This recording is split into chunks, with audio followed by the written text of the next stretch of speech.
మార్చి నెల పూర్తి కాకముందే రాష్ట్రంలో భానుడు ప్రతాపం చూపుతున్నాడు. రాయలసీమ జిల్లాల్లో అప్పుడే 40 డిగ్రీలు దాటి ఉష్ణోగ్రతలు నమోదవుతున్నాయి. వడగాలుల తీవ్రత ప్రారంభమైంది.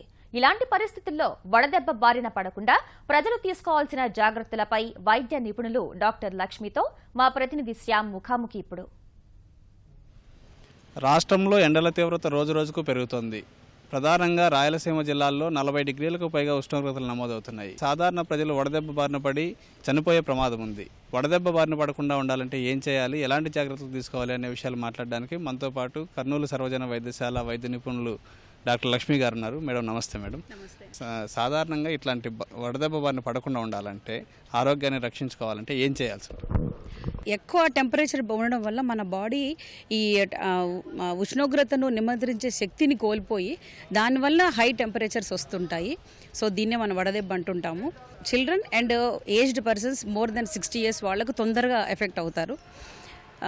దానికి మనం తీసుకోవాల్సిన ప్రికాషన్స్ ఏంటి అని అంటే, మెయిన్గా నీటి శాతము బాడీలో ఎక్కువ పెంచుకోవాలండి. నీళ్లు బాగా తీసుకోవాలి. నీళ్ళ శాతం ఎక్కువ తీసుకోవడము, పండ్ల రసాలు తీసుకోవడము, అట్లానే కూల్ డ్రింక్స్ అస్సలు తీసుకోకూడదండి. Cool drinks are very very dangerous. వాటి వలన దాహం ఇంకా ఎక్కువ అవుతుంది, కానీ బాడీలో నీటి శాతం పెరగదు వాటి వలన. సో ఖచ్చితంగా కొబ్బరి నీళ్ళు, పండ్ల రసాలు, మంచినీళ్ళు ఎక్కువగా తీసుకోవాల్సి వస్తుంది. బాడీలో ఒక టెంపరేచరు 99 మ్యాక్సిమం అండి. సో 100 దాటింది, 1 or 2 degreesకి వచ్చిందంటే ఆటోమేటిక్గా మనకు వడదెబ్బ లక్షణాలు స్టార్ట్ అవుతాయి. అంటే 1 or 2 degrees రాగానే తలనొప్పి, ఒక రకమైన వికారము, విపరీతమైన శరీర నొప్పులు, బాడీ పెయిన్స్ అంటారు, హెడేక్ సివియర్గా ఉంటుంది.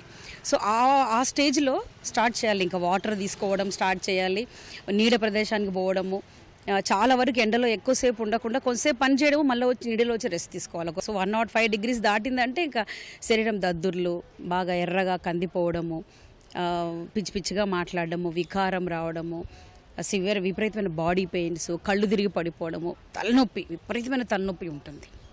ఈ లక్షణాలు ఉంటే ఖచ్చితంగా వడదెబ్బ బారిన పడినట్టు. ఖచ్చితంగా వడదెబ్బ బారిన పడినట్టే లెక్క. ఈ లక్షణాలు ఉన్న వాళ్ళని గుర్తించిన తర్వాత వెంటనే, అంటే డాక్టర్ అందుబాటులో ఉండరు, లేకపోతే ఆసుపత్రి అందుబాటులో, ఏం చేయాల్సి ఉంటుంది? ఫస్ట్ చల్లని ప్రదేశాన్ని తీసుకెళ్ళాలి, దగ్గరలో ఉన్న నీడకు తీసుకెళ్ళాలి. లేదు అక్కడ ఏమైనా కొంచెం నీళ్ళు ఉన్నాయంటే ఆ ప్లేస్కి తీసుకెళ్ళి కొంచెం ఒళ్ళంతా బాగా తడిగుడ్డు తుడిపించాలి. తుడిచేసి వీలైతే బాగా తడిగుడ్డను ఒంటి మీద వేసేసేయాలి. ఎవ్రీ పావు గంటకు ఒకసారి ఆ పని చేయాలి. మనం we should start giving water. ఎవరైనా బయటికి వెళ్తున్నారు అంటే క్యారీ వాటర్, అన్నికంటే ముఖ్యంగా క్యారీ వాటర్. వాటర్ తీసుకోమంటున్నారు, కూల్ డ్రింక్స్ తాగొద్దు అంటున్నారు కదా. కూల్ డ్రింక్స్ బదులు ప్రత్యామ్నాయం ఏముంటుంది? పండ్ల రసాలండి, ఫ్రెష్ ఫ్రూట్ జ్యూసెస్ తీసుకోవచ్చు. కొబ్బరి నీళ్ళు, టెంకాయ నీళ్ళు బెస్ట్. లేదు అంటే మన వాటర్లో మన దగ్గర మన నీళ్ళలోనే చక్కెర, ఉప్పు కలుపుకొని కూడా పెట్టుకోవచ్చు. లేదు గ్లూకాన్ డి అట్లా మనకు దొరుకుతుంది, దాంట్లో అయినా కొంచెం వాటర్లో గ్లూకాన్ డి కలుపుకొని ఒక 2 లీటర్ల బాటిల్ పెట్టుకొని పోవడం బెస్ట్. మామూలుగా చిన్నపిల్లలు ఎక్కువగా ఎండకి ఎక్స్పోజ్ తొందరగా అవుతుంటారు కదా మేడం, వీళ్ళకి ఏమైనా జాగ్రత్తలు ఉన్నాయి? చాలా వరకు పిల్లలను పొద్దున్న 10 తర్వాత సాయంత్రము 5 వరకు బయటికి పంపకపోవడం అన్ని విధాల మంచిది. సో వాళ్ళకు క్లోతింగ్ కూడా అనమాట, కాటన్ ఫుల్గా నిండైన కాటన్ బట్టలు వేయడం మంచిది పిల్లలకు. అది వేస్తే ఏమవుతుందంటే బాడీలో ఉష్ణోగ్రత శాతం పట్టుకుంటూ ఉంటుంది. ప్లస్ పిల్లల్ని మనము ఏసీలో పెట్టేస్తుంటాం, ఇంట్లో ఉండగానే మంచిగా ఏసీ ఆన్ చేసేసి పెట్టేస్తాం. సడన్గా ఏసీలో ఉంటూ వెంటనే బయటకు వస్తే కూడా ఆ టెంపరేచర్ డిఫరెన్సెస్ వలన హీట్ స్ట్రోక్ తొందరగా అటాక్ అవుతుంది.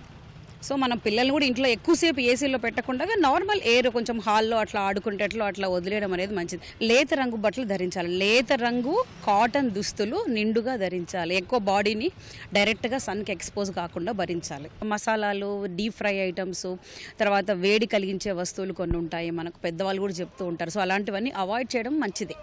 నీడ పట్టున ఉండడం మంచిది. వీలైతే కవర్డ్ వెహికల్స్లో వెళ్ళండి. ఇప్పుడు ఆటోలో వెళ్ళడము అట్లా ఏమైనా అరేంజ్ చేసుకొని 2 వీలర్ నడిచి అట్లా కాకుండా చేయండి.